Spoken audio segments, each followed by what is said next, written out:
मुस्लिम के अंदर रिवायत है, हुज़ूर अलैहिस्सलातु वस्सलाम ने फरमाया है, अल-मुअमिनुल क़विय्यु ख़ैरुन अहब्बु इलल्लाह मिनल मुअमिनिज़ ज़अीफ़ व फ़ी कुल्लि ख़ैरिन, कि ताकतवर मज़बूत ईमान वाला अल्लाह ताला के नज़दीक ज़्यादा बेहतर और पसंदीदा है बमुक़ाबले कमज़ोर मोमिन के, लेकिन खैर दोनों में।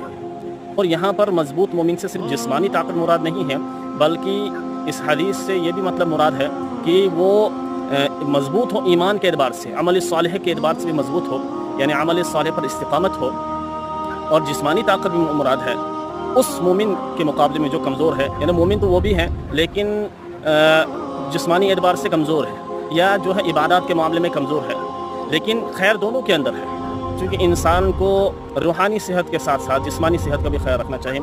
इस वक्त चूँकि मैं इधर पार्क में आया हूँ थोड़ा वॉक के लिए, तो इसीलिए जो है मुझे ये हदीस ज़हन में आई। मैंने कहा आप हज़रात के सामने इस हदीस को जो है पेश करते हैं।